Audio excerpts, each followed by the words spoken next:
Cajuns are going to have to wait to Dogpile. It's Locked On Sunbelt.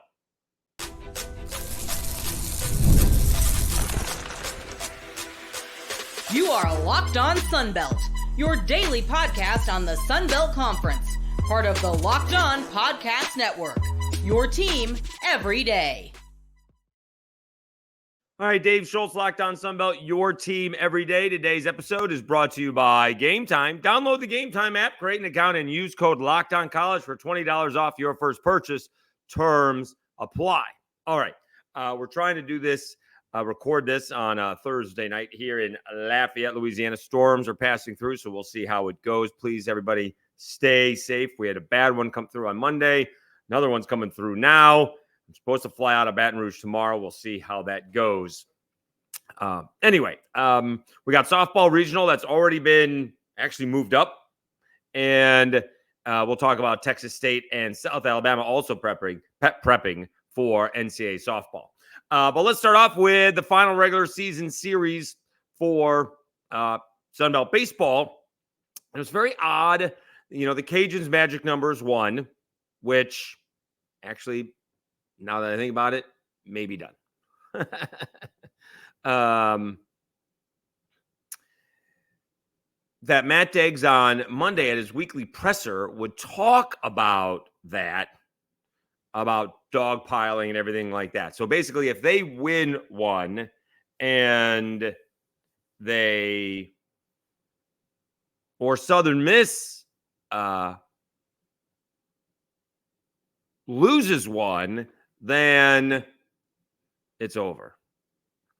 So either way, I mean, you know, and also they've already clinched the number one seed in the conference tournament, right? I guess they get to be co-champions if that's the case. Let me see what's going on here. Because when I left the ballpark, and we'll get to the Cajuns here in a second. All right, so as of this right now, Southern Miss is down 7-5, one on, nobody out, bottom of the eighth. All right, so that's where I in my mind, they had to wait because, well, the Cajuns and South Alabama were 6-4 Cajuns, bottom of the sixth. A little bit of a crazy game. Andrew Herman pitched for the Cajuns, gave up a home run, big-time home run. It was 1-0 South Alabama. Cajuns come back to tie it up. They take a 3-1 lead. And then Morgan for South Alabama, a 3-run home run off of LP Langevin. I mean, he muscled that out of there to right field. That was long gone. South Alabama takes a 4-3 lead.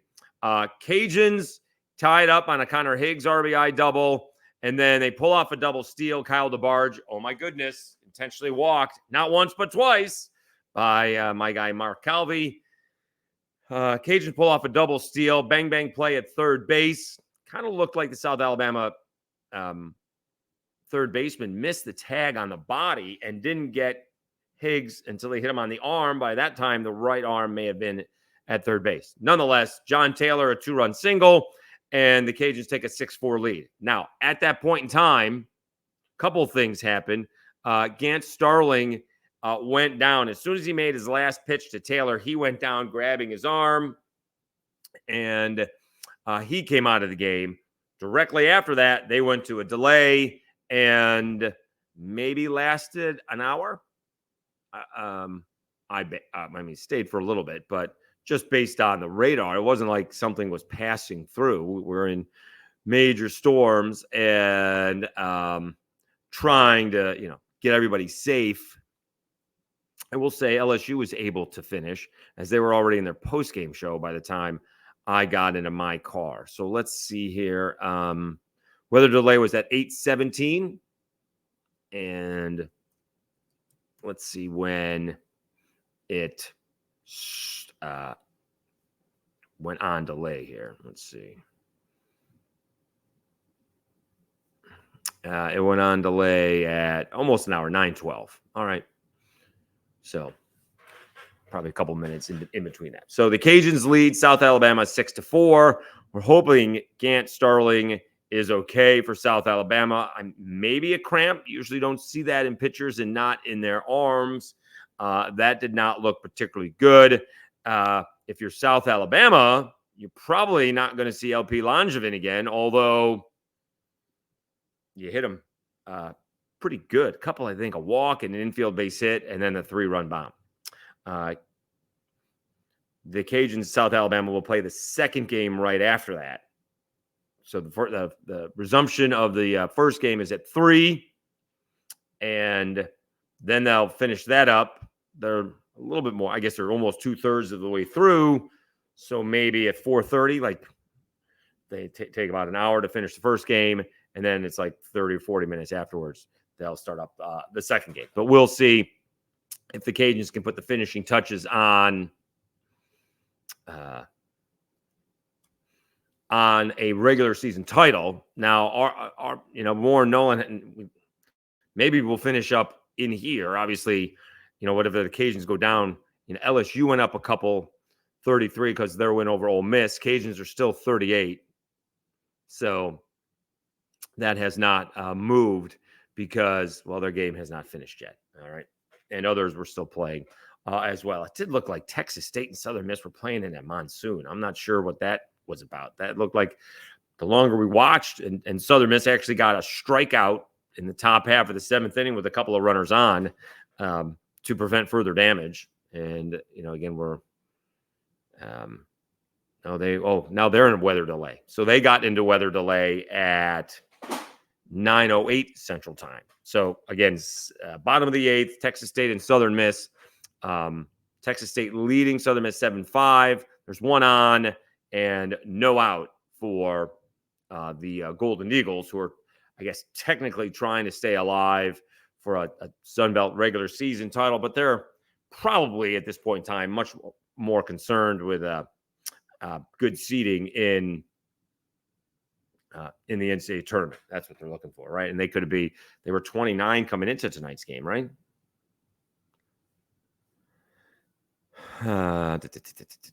Where's Southern Miss? Southern Miss 28. So they've moved up to 28. I think that may be moving up today. All right. Let's see what else. Also, by the way, how about this one? You had a big time home run by, was it Banks Tolley? He hit 3 home runs in App State's come from behind victory over Georgia Southern. One run in the 8th, one in the 10th, and which is also a great name. Banks Tolley is outstanding. He'll get plenty of votes for Player of the Year. I still think it'll be Kyle DeBarge, best player on the best team type of deal. But that doesn't take anything away from the season that Banks Tolley is having. I mean, he's having an outstanding season. It doesn't give you the stats here. Among the league leader, I think he leads the conference in home runs. He's among the hitting leader, hits leader. He is up there. He's having an outstanding season. App is having a good season themselves. Now he leads the conference in hitting, 394. I think he probably he's 3rd in hits. He's tops in home runs with 27. Maybe tops now in RBIs. Oh, he's 2nd to Brooks Bryan with Troy with 72 RBIs. He's having a phenomenal season. Absolutely. He's just in the same conference as, one of the top players in college baseball. And that's Kyle DeBarge. So big night for Banks Tolley and App. They won the first game. Georgia Southern came back and run ruled them in the second game, as it turns out. It sounds like the storm has gone through a little bit. Georgia Southern came back to beat App State 14-4. Coastal Carolina over Marshall 6-3. And Old Dominion beat Georgia State 6-4. And a really tough loss for Troy, losing to James Madison 14-10. Troy can ill afford losses to get into that NCAA tournament. Let's see if how far they fall. Remember, JMU still has a pretty good RPI. But let's see where Troy, how far weren't they like 48? They've fallen to 53. They're on the outside looking in. They gotta take a couple of games from James Madison. That is a big win for James Madison, who I presume moved up a little bit. Thought they were still in the 30s, but now they're 43, and that's from 47. So that is a big win for James Madison. They do have a non-conference, out-of-conference schedule, strength of schedule 4. So maybe they will get the benefit of the doubt. So we shall see. But that Georgia State loss is big for South Alabama to see if they can get in and avoid missing the conference tournament. Also, Texas State winning is a big deal as well. If they hang on, that game may not be finished up until Friday. All right, let's take a timeout. Let's talk a little softball, shall we? We had a chance to hear from all of the teams in the Lafayette region, all of them overcoming their own challenges. And that is moving up as well due to the pending weather on Friday. We'll do that right after I tell you about Gametime and Lafayette Travel.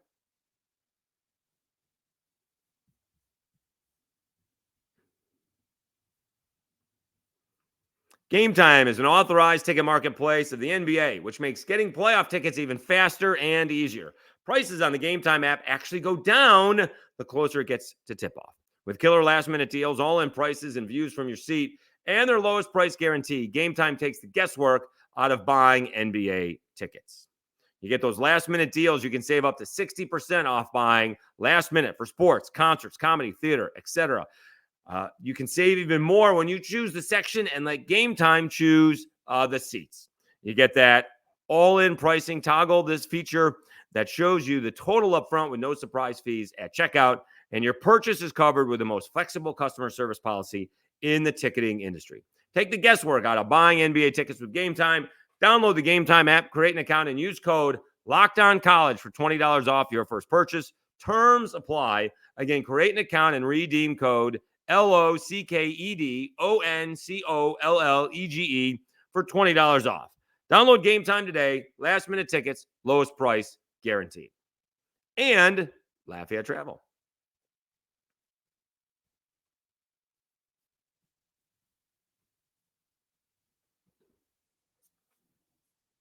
Escape to Lafayette, Louisiana, the happiest city in America, where every visit is uniquely seasoned with unforgettable experiences. Savor world-class cuisine, including mouth-watering boudin, savory gumbo, and piping hot crawfish, seasoned to perfection. Experience lively festivals that celebrate Lafayette's one-of-a-kind heritage, explore magnificent trails that lead you through our rich cultural history and breathtaking natural beauty.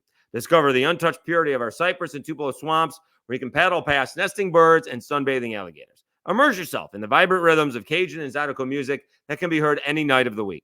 Whether your passion is for our rich cultural history, the bustling culinary scene, or the distinctive blend of Cajun and Zydeco music, the happiest city in America has something for everyone. Start planning your adventure at LafayetteTravel.com/season.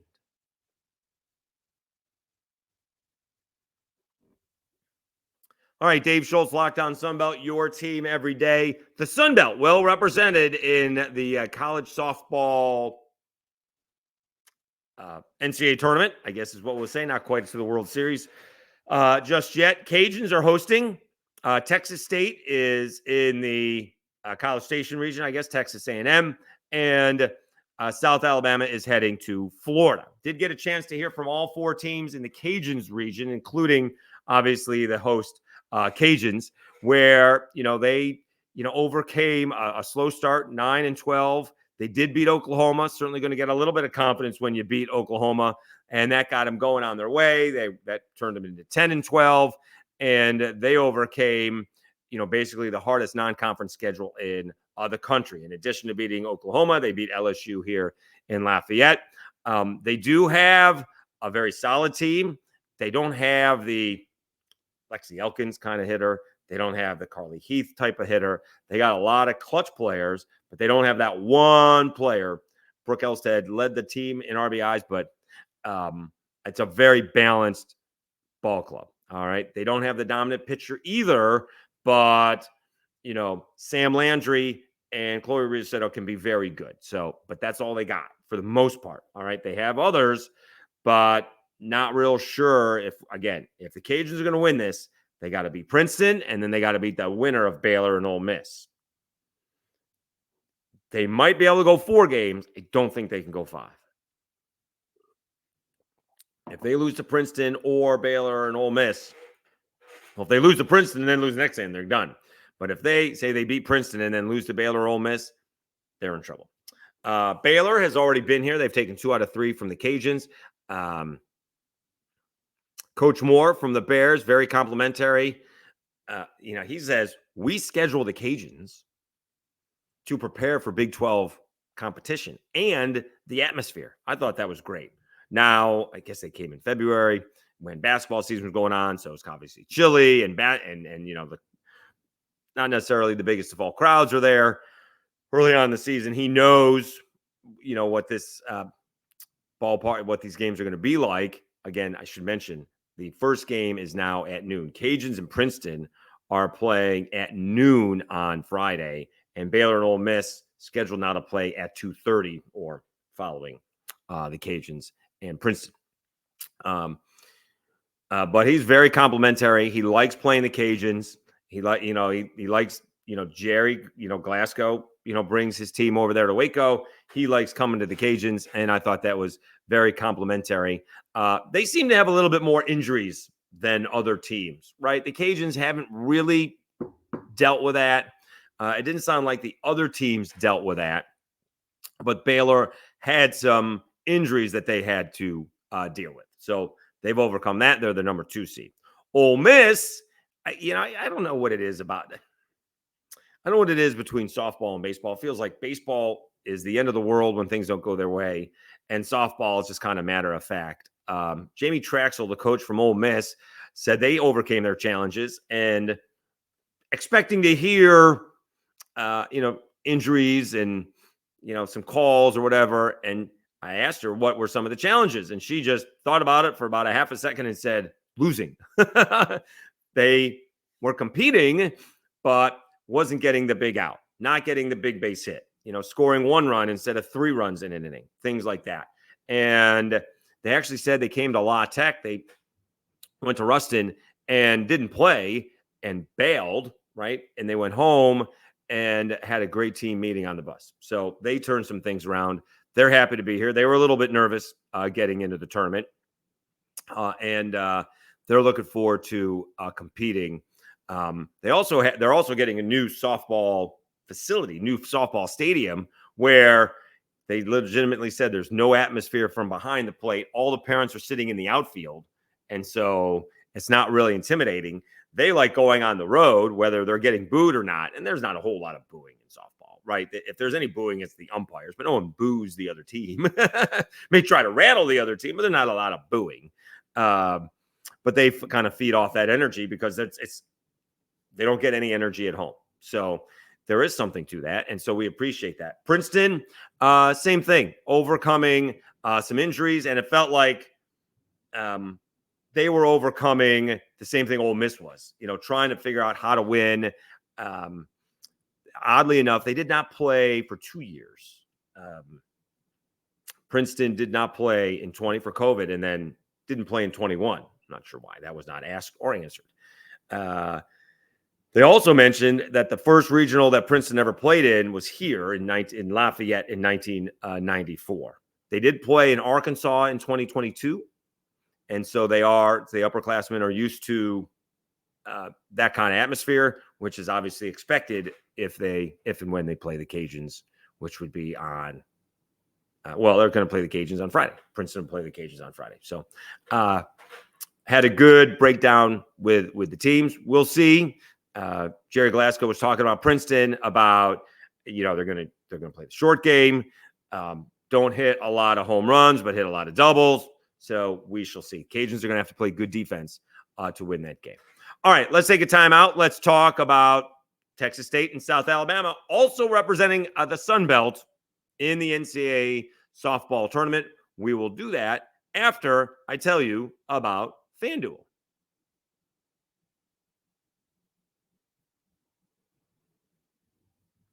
It's winner take all time in the NBA and NHL, and FanDuel is giving you a shot to bring home a big win of your own. Right now, new customers get $150 in bonus bets with any winning $5 bet. That's $150 to bet on spreads, money lines, player props, and more. Visit FanDuel.com/lockedon and make every playoff shot count. FanDuel, America's #1 sportsbook.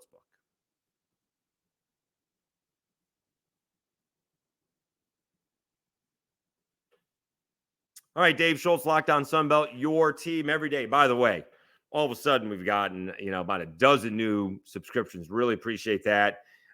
When I said the opening, it didn't, for yesterday's episode, I didn't think it sounded so exciting. And that's been the most watched episode in a long time about the budgets. So that's a big deal. I appreciate knowing that moving forward. All right. So we're up almost to 1,230. Again, the drive is for 1,500 by August 31st.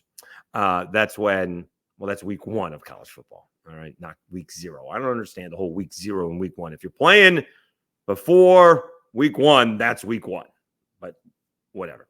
All right. So not only are the Cajuns hosting and playing in the NCAA tournament, but so are Texas State with the College Station, and South Alabama is in Gainesville.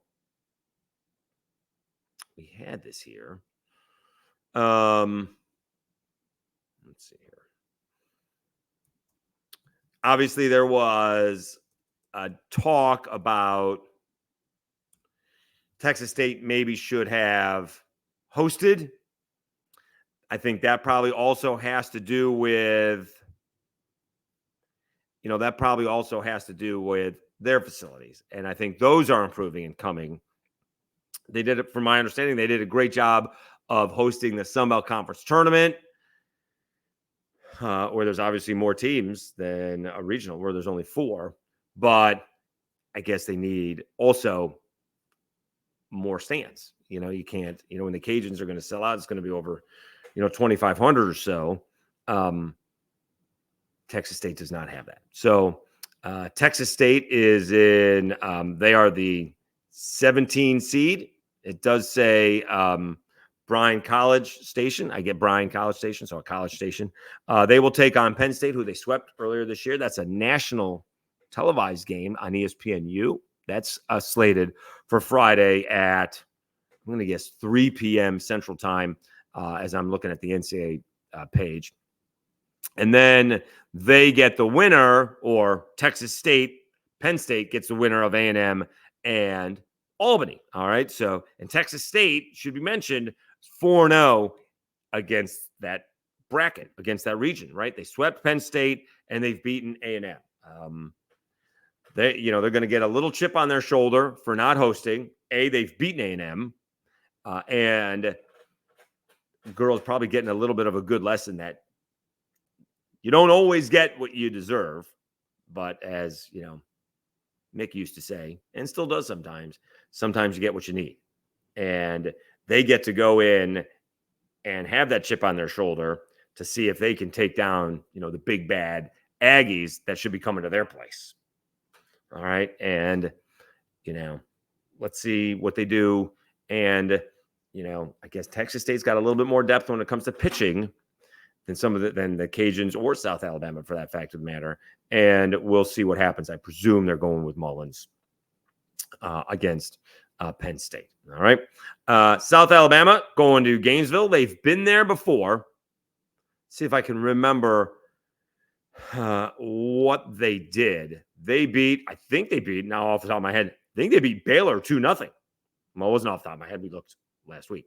So they beat Baylor and got hammered by Florida, and then lost, I think, to UCF or maybe South Florida 1-0. Like, they had it set up to where they were going to get a rematch against Florida, and they just couldn't do it. And obviously, they're going to ride as much as Olivia Lackey is going to take them. Okay, Florida will play Florida Gulf Coast. That's 11 a.m. on Friday on the SEC Network. South Alabama and Florida Atlantic are on ESPN2. They are streaming at 1:30 or following the first ball game. Florida's really good, but they have a couple of young pitchers that we'll see how they react when the pressure's on. Because South Alabama is going to try, see who they pitch against Florida Atlantic and see if Lackey's going to go, the whole way. That's not necessarily great if you're trying to win the thing. You got to win the first one. I understand that. But you want to save Lackey for Florida as much as you can. All right. So we'll see how that goes.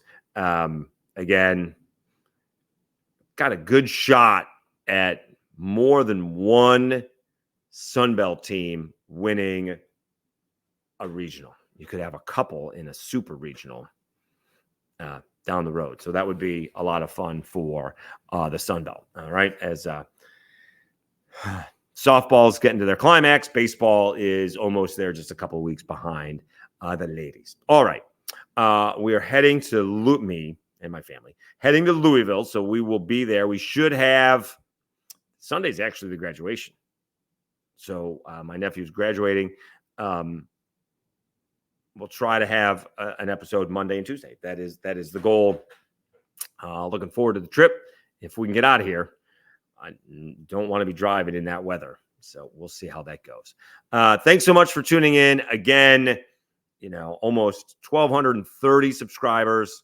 Really appreciate it. Again, the goal will be a drive for 1,500, maybe make a little bit of a graphic and get other people to subscribe. Really helpful. Thank you so much. So we still got, a good potential month or so of news, and somebody else was getting all the beat writers. That's not the worst thing to do before everyone goes on a little bit of a break. Let's see if we can get the beat writers and see what they're thinking about all the football teams and get their own previews. If we can't get the football coaches, let's get the football beat writers. All right. Thanks so much for tuning in. Appreciate all of your support. I'm Dave Schultz, and you've been watching Locked On Sunbelt, your team every day.